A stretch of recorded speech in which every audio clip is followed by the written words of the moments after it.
মাজারে অনেক মানুষ টাকা দিয়ে, অনেকেই বিভিন্নভাবে ধর্ণা দিয়ে হয়তো সেই সাকসেসটা পাননি। 1000 জন মানুষ যদি একজন ভণ্ড ডাক্তারের কাছে যান, একজন মুসলিম হিসেবে কোরআনে বর্ণিত প্রতিটা অক্ষরের উপরে আমার বিশ্বাস আছে।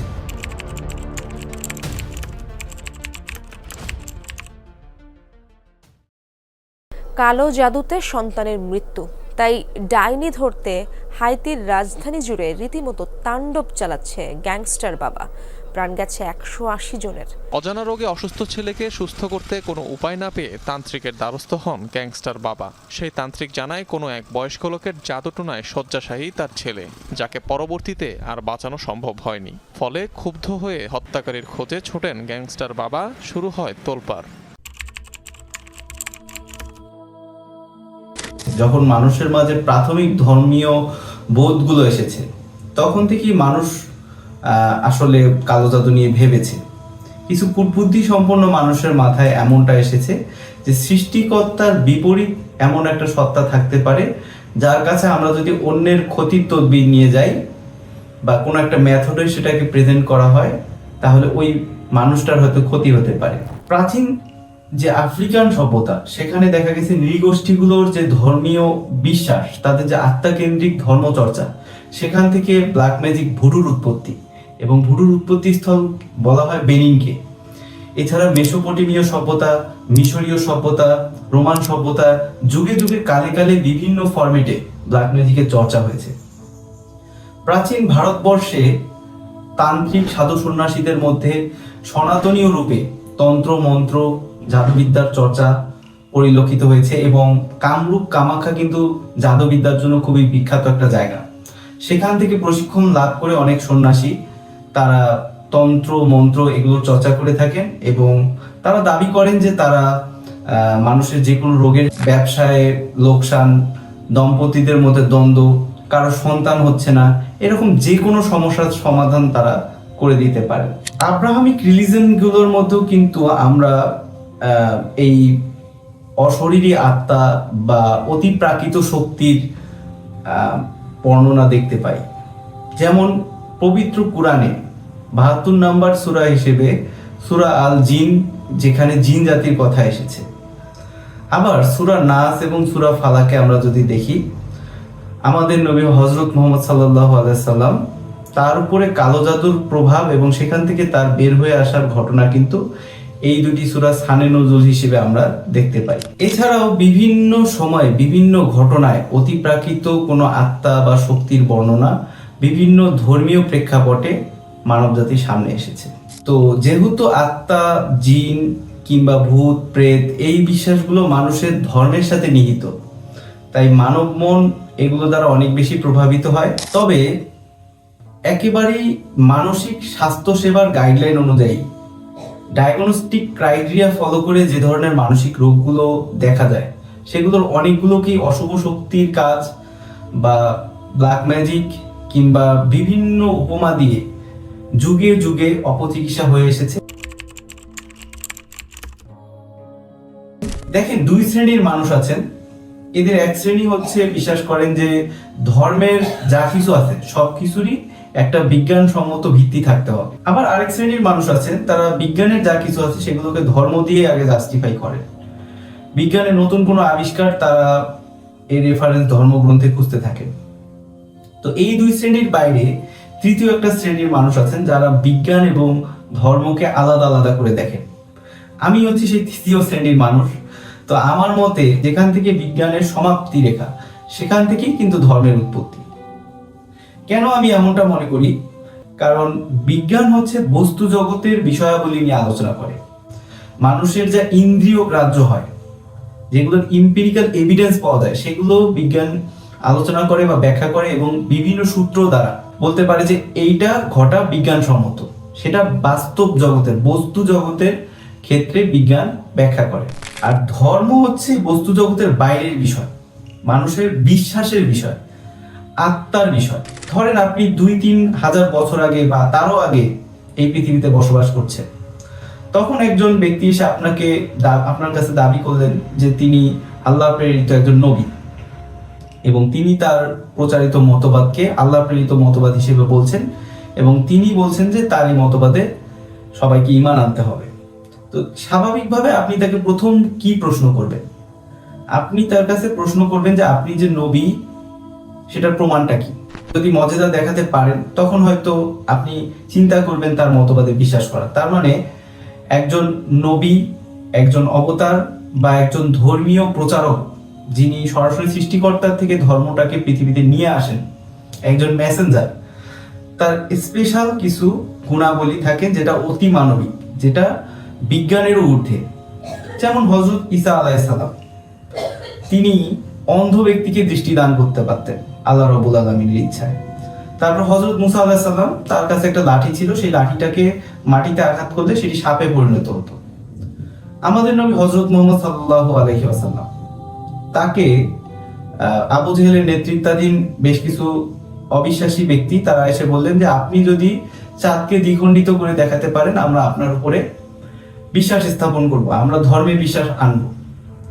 তো আল্লাহ রাব্বুল আলামিনের ইচ্ছায় তিনি আঙ্গুলের ইশারায় চাঁদকে দ্বিখণ্ডিত করে দেখিয়েছেন। নবী বা একজন মেসেঞ্জার তিনি যে বিশেষ ক্ষমতার অধিকারী হয়েছেন সেটা যদি বিজ্ঞান দ্বারা ব্যাখ্যা করা যেত তাহলে অবশ্যই আরো বেশ কয়েকজন মানুষ একই ক্ষমতা অর্জন করতে পারত, কিন্তু সেটা আসলে সম্ভব না বলেই এটা একটা অলৌকিক বিষয়, এটা একটা মজেজা, এবং এই কারণেই আমরা এই মজেজার আলোকেই ধর্মের উপরে আমাদের বিশ্বাস স্থাপন করি। অপরদিকে বিজ্ঞান কিন্তু আসলে মজেদা নির্ভর বা অলৌকিক কোনো বিষয়কে আলোচনা করে না, বা এটা তার আলোচনার বাউন্ডারির মধ্যে না। এমনকি স্রষ্টার অস্তিত্ব, বিজ্ঞান স্রষ্টা আছে এমনটাও বলে না, বা বিজ্ঞান এমনটাও বলে না যে স্রষ্টা নাই। বিজ্ঞান এটা নিয়ে আলোচনা করে না, বা এটা নিয়ে তার কোনো বক্তব্য নাই। কেন এটা নিয়ে তার কোনো বিজ্ঞানের কোনো বক্তব্য নাই? কারণ এই বিষয়টার কোনো ইম্পিরিক্যাল এভিডেন্স বা বস্তু জাগতিক প্রমাণ, এটার কোনো মেজারমেন্ট করা বা এটা একটা স্কেলে দাঁড় করানো, সেটা কিন্তু আসলে সম্ভব না। এখন যেটা মেজার করা যায় না, যেটা ইম্পিরিক্যাল এভিডেন্স নাই, সেটা যে নাই, বিজ্ঞান কিন্তু এমনটাও বলে না। সাইকোলজি বা সাইকিয়াট্রি এগুলো হচ্ছে সম্পূর্ণ বিজ্ঞান ভিত্তিক এবং গবেষণা নির্ভর ফিল্ড। এখানে যে চিকিৎসা পদ্ধতি, সেই চিকিৎসা পদ্ধতি আসলে অতিপ্রাকৃত কোনো বিষয় বা কোনো বস্তুর অস্তিত্ব নিয়ে কিন্তু আলোচনা করে না।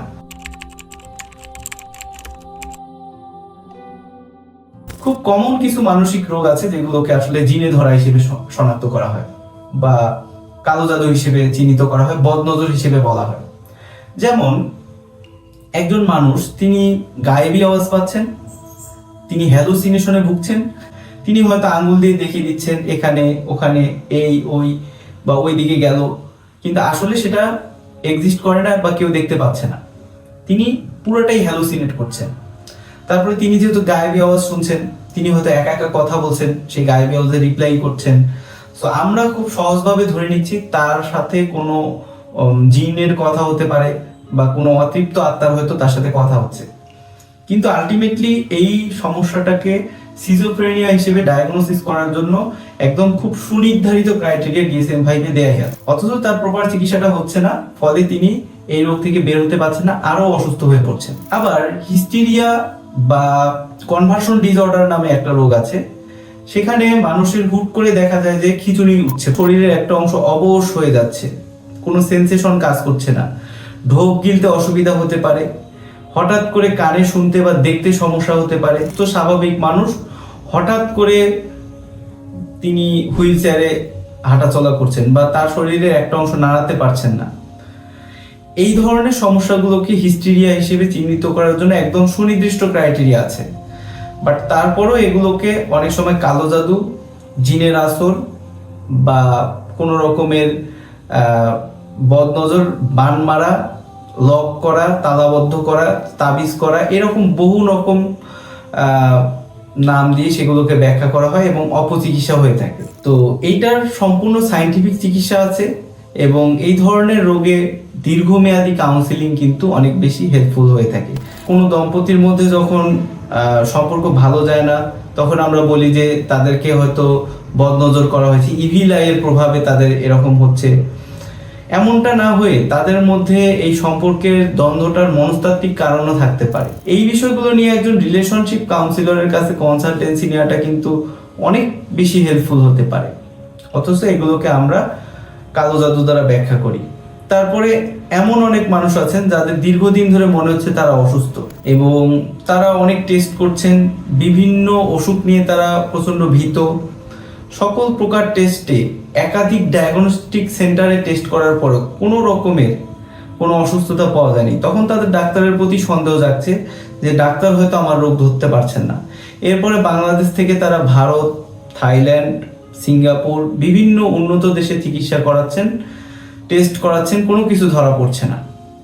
তো এই যে অসুস্থতা নিয়ে অতিরিক্ত উদ্বিগ্নতা, এটাকে আমরা বলতে পারি ইলনেস এংজাইটি ডিসঅর্ডার। অথচ এটাকেও হয়তো কোনো বদনজর কিংবা অশরীরী আত্মার প্রভাব হিসেবে শনাক্ত করা হতে পারে। তারপরে অনেক মানুষ আছে যাদের শরীরে বিভিন্ন রকমের ব্যথার অনুভূতি কাজ করতে পারে, তারপরে শরীরের ভিতরে বার্নিং সেন্সেশন কাজ করতে পারে, মনে হচ্ছে যে মাথার ভিতরে আগুন জ্বলছে, বা এরকম বেশ কিছু শারীরিক উপসর্গ দেখা দিতে পারে, কিন্তু যেগুলো আসলে কোনো রকমের কোনো টেস্টেই ধরা পড়ে না। কোনো চিকিৎসক সেই সমস্যাগুলোকে কোনো রোগ হিসেবে শনাক্ত করতে পারে না। তারা প্রথমে মেডিসিন চিকিৎসকের কাছে যান, কিংবা সংশ্লিষ্ট যে অঙ্গে তাদের ব্যথা হচ্ছে সেই অঙ্গের যে চিকিৎসক আছেন, টেস্টে যখন কোনো কিছু ধরা পড়ে না, তারপর তারা সাইকিয়াট্রিস্টের শরণাপন্ন হন এবং তখন এটাকে সোমাটোফর্ম ডিসঅর্ডার হিসেবে most of the time diagnosis করা হয়। এবং এই সোমাটোফর্ম ডিসঅর্ডারে কিন্তু সাইকিয়াট্রিস্ট এবং সাইকোলজিস্টের যৌথ ভূমিকায় তারা আস্তে আস্তে বের হয়ে আসতে পারেন। আবার অনেকের হয়তো পড়াশোনায় দীর্ঘদিন ধরে মনোযোগ কাজ করে না, বা তাদের মধ্যে ডিপ্রেশন থাকতে পারে, কিংবা হতে পারে তাদের মধ্যে লার্নড হেল্পলেসনেস তৈরি হতে পারে। একজন স্টুডেন্ট যখন একটা পরীক্ষায় ফেল করে, ধরেন একটা ক্লাসের 50 জনের মধ্যে 49 জন পাস করেছেন, একজন মাত্র ফেল করেছেন। বিভিন্ন কারণে তিনি ফেল করতে পারেন, হয়তো তার পড়াশোনাটা সেই রকম ভালো হয়নি, কিংবা যে প্রশ্নটায় পরীক্ষা হয়েছে সেটা তার পড়া অনুযায়ী কমন আসেনি, কিংবা হতে পারে তার পরীক্ষার খাতাটা যেভাবে মূল্যায়ন করা হয়েছে সেটা অ্যাপ্রোপ্রিয়েট ছিল না। অনেক কারণেই খারাপ হতে পারে, কিন্তু তার মধ্যে প্রথমে একটা ধারণা জন্মায় যে আমার মনে হয় মেধার অনেক ঘাটতি, আমি এই 49 জনের চেয়ে অনেক পিছায় আছি। সেটা নেক্সট যে পরীক্ষা, সেই পরীক্ষাতেও তার রেজাল্টটাকে ব্যাপকভাবে হ্যাম্পার করতে পারে। আর যখন এইভাবে টানা 2 বার বা 3 বার একজন স্টুডেন্ট একই ক্লাসে বা একই পরীক্ষায় ফেল করেন, তার মধ্যে এই ধারণা জন্ম নিতে পারে যে আমাকে কোনোভাবে এখানে বদনজর দেওয়া হয়েছে, বা কোনোভাবে কোনো জাদুটোনা করা হতে পারে। ডিসোসিয়েটিভ আইডেন্টিটি ডিসঅর্ডার, যেটাকে আগে মাল্টিপল পার্সোনালিটি ডিসঅর্ডার বলা হতো, এই সমস্যায় যে ব্যক্তি ভুগছেন, দেখা যায় যে তিনি একাধিক ব্যক্তিত্ব বা পার্সোনালিটি শো করছেন, 2 বা তার বেশি হতে পারে। তো এই ক্ষেত্রে তিনি যেটা করেন, একটা পার্সোনালিটি বা একটা ব্যক্তিত্বের প্যাটার্ন থেকে আরেকটা ব্যক্তিত্বের প্যাটার্নে তিনি যখন সুইচ করেন, তখন অনেক কিছু তিনি ভুলে যেতে পারেন, অনেক কিছু তার স্মৃতিশক্তি থেকে হারিয়ে যেতে পারে, অনেক ইন্টারাকশন, অনেক ঘটনা তার স্মৃতি থেকে মুছে যেতে পারে। আবার তার মধ্যে সেলফ হার্মিং টেন্ডেন্সি থাকতে পারে, রিস্ক টেকিং বিহেভিয়ার থাকতে পারে, আবার অনেক সময় সুইসাইডাল আইডিয়েশনও থাকতে পারে। তার রিলেশনশিপগুলো তিনি প্রপারলি মেনটেন করতে পারেন না। অনেক সময় তার মনে হতে পারে যে তাকে কোনো বাইরে থেকে আত্মা তার উপরে ভর করে সেটা তার কার্যক্রমগুলোকে নিয়ন্ত্রণ করছে। তো এই ধরনের কেসকে অনেকেই হয়তো কালো জাদুর প্রভাব কিংবা অশুভ আত্মা, এই ধরনের অনেক কিছু দিয়ে ব্যাখ্যা করতে পারেন। আবার ডিপার্সোনালাইজেশন ডিরিয়ালাইজেশন ডিসঅর্ডার বলতে একটা সমস্যা আছে। এই সমস্যা যেটা হয় যে ব্যক্তি হয়তো বিছানায় শুয়ে আছেন, তার মনে হতে থাকে যে তার শরীর থেকে তিনি বের হয়ে সিলিং পর্যন্ত পৌঁছে গেছেন। এখানে তার মনে হতে পারে যে তার শরীরের কোনো অঙ্গ বা কোনো অংশকে তিনি মানে আলাদাভাবে অনুভব করছেন, তার নিজের সত্তার বাইরে তিনি অনুভব করছেন। তার কাছে মনে হতে পারে যে তার শরীর থেকে তার আত্মাটা বের হয়ে সিলিং পর্যন্ত চলে গেছে বা বাইরে বের হয়ে হাঁটছে। অনেক সময় তার কাছে সময়টাকে মানে অনেক বেশি দীর্ঘ মনে হতে পারে, অনেক সময় সময়টাকে অনেক সংক্ষিপ্ত মনে হতে পারে। এই বাস্তব জগৎটাকে তার কাছে একটা ড্রিম ওয়ার্ল্ড মনে হতে পারে, সবকিছু তার কাছে একটা কল্পনা মনে হতে পারে, রিয়েলিস্টিক নাও লাগতে পারে। ইমোশনগুলো তিনি রিয়েলিস্টিক ভাবে ফিল নাও করতে পারেন। তো এই ধরনের সমস্যাগুলোকেও অনেকেই ভেবে থাকে যে তার উপরে হয়তো কোনো আত্মা ভর করেছে বা তার উপরে কোনো কালো জাদু হয়েছে। আমাদের দেশে ইদানিং অটিজম এবং অন্যান্য নিউরো ডেভেলপমেন্টাল যে ডিসঅর্ডারগুলো রয়েছে সেগুলোর সংখ্যা কিন্তু দিন দিন বেড়েই যাচ্ছে। যেমন বর্তমানে প্রতি 1000-এ 8 জন, অর্থাৎ প্রতি 120 জনের মধ্যে একজন শিশু এই ধরনের বিভিন্ন নিউরো ডেভেলপমেন্টাল সমস্যায় ভুগতে পারে। তো এই ক্ষেত্রে অনেক সময় প্যারেন্টদেরকে তাদের অতীতের বিভিন্ন কাজের জন্য দোষারোপ করা হতে পারে। আবার অনেক সময় সেই শিশুদেরকে মনে করা হতে পারে তাদের উপরে জিনের প্রভাব পড়েছে, কালো জাদু হয়েছে বা বদনজর পড়েছে। এবং মোস্ট অফ দ্য কেসেস দেখা যায় যে প্যারেন্ট তাদের এই কালো জাদু থেকে বের করার জন্য তাদের শরীরের বিভিন্ন জায়গায় তাবিজ বা এরকম কিছু মাদুলি যেগুলো তারা বেঁধে রাখেন। ধরেন একজন তরুণ উদ্যোক্তা, তিনি অনেক আশা নিয়ে অনেক স্বপ্ন নিয়ে একটা বিজনেস রান করেছেন, কিন্তু সেই বিজনেসটা সাকসেসফুল হয়নি বা তার ইনিশিয়েটিভটা সাকসেস পাচ্ছে না। ইন দ্যাট কেস তার কাছে মনে হতে পারে যে তার এই সাকসেস না হওয়ার পিছনে কিছু বদনজরের প্রভাব আছে, তাকে কোনোভাবে ব্ল্যাক ম্যাজিক করা হয়েছে, তাই তিনি সাকসেসফুল হতে পারছেন না। অথচ আপনি যদি স্ট্যাটিস্টিক দেখেন যে উদ্যোক্তাদের একটা বড় অংশ কিন্তু সাকসেসফুল হন না। আপনি বিশ্বের বড় বড় যারা ইন্ডাস্ট্রিয়ালিস্ট তাদের দেখবেন মাল্টিপল টাইমস ফেইলিওরের পরে তারা কিন্তু সেখান থেকে লার্নিং নিয়ে লাইফে একটা স্টেজে এসে সফল হয়েছেন।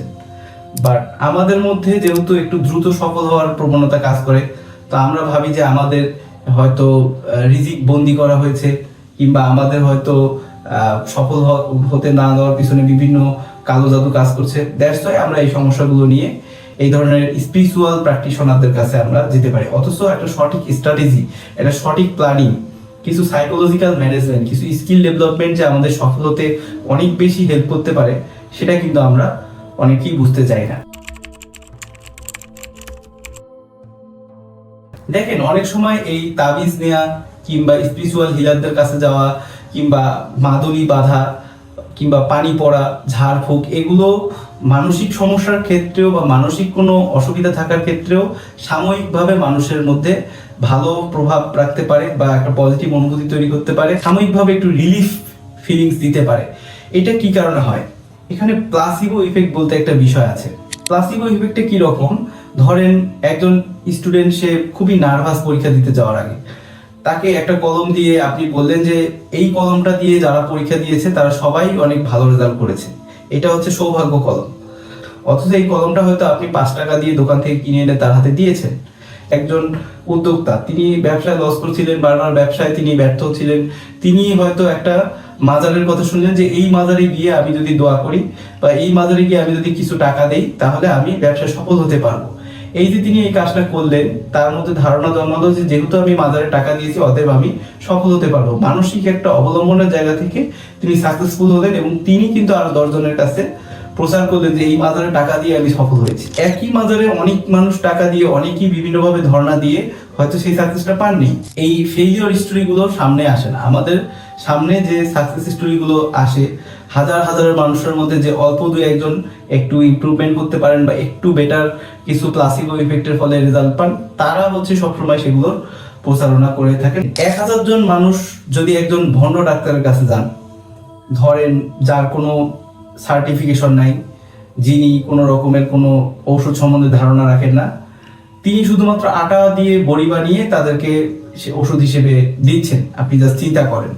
এই 1000 জনের মধ্যে চান্সেস আর ভেরি হাই যে 4-5 জন এই আটার তৈরি ওষুধ খেয়েই ভালো হয়ে যাবে। সো তখন এই 4-5 জন বলবেন যে এই ডাক্তার হচ্ছে পৃথিবীর শ্রেষ্ঠ ডাক্তার, কারণ আমার এত দুরারোগ্য রোগ তিনি সুস্থ করতে পারছেন, তিনি নিশ্চয়ই অনেক বড় ডাক্তার। কিন্তু আলটিমেটলি এটা আসলে সেই ডাক্তারের প্রতি তার বিশ্বাস, তার আস্থা এবং তার যে নির্ভরতা, মানসিক নির্ভরতা, সেটাই তার রোগ থেকে কিওর করতে অনেকটাই হেল্প করেছে এবং গবেষণাও সেটা বলে। একজন মুসলিম হিসেবে কোরআনে বর্ণিত প্রতিটা অক্ষরের উপরে আমার বিশ্বাস আছে এবং এই যে জিন, কালো জাদু কিংবা বদনজর, এই যে শরীয়তে হাদিসে বর্ণিত কথাগুলো, সেগুলোর উপর অবশ্যই আমি বিশ্বাস রাখি। তবে একজন ব্যক্তি যখন একেবারে ডায়াগনস্টিক ক্রাইটেরিয়া অনুযায়ী কিছু সমস্যায় ভুগবেন, একেবারে মানসিক সমস্যার গাইডলাইন অনুযায়ী বা ডায়াগনস্টিক ক্রাইটেরিয়া তিনি ফুলফিল করবেন, তখন আমার মনে হয় যে এটার একটা সায়েন্টিফিক ট্রিটমেন্ট প্রয়োজন। ইভেন যারা রুকাইয়া করছেন, রাকি হিসেবে কাজ করছেন, তারাও কিন্তু মানসিক রোগ এবং এই ধরনের যে অতিপ্রাকৃত বিষয়গুলো, সেগুলোর মধ্যে একটা সুস্পষ্ট পার্থক্য রেখা টেনে তারা কাজ করে। দেখেন, scientific problem require scientific solution. সকলের বিশ্বাসকে সম্মান করি, সকলের বিশ্বাসের জায়গাটাকে সংরক্ষণ করি, কারণ আমাদের নিজেরও একটা বিশ্বাস রয়েছে যে সৃষ্টিকর্তাই মানুষের সকল রোগ থেকে সুস্থতার মালিক। যারা হেলথ প্রফেশনাল তারা হচ্ছেন ওসিলা মাত্র। সৃষ্টিকর্তা যদি মানুষকে সায়েন্টিফিক মেথডের মাধ্যমে সুস্থ করেন, এর যদি লাখ লাখ এভিডেন্স থাকে, তাহলে আমরা একটা মানসিক রোগের জন্য সায়েন্টিফিক এবং গাইডলাইন ওরিয়েন্টেড মেন্টাল হেলথ প্রফেশনালের কাছে যেতে কেন দ্বিধাবোধ করি?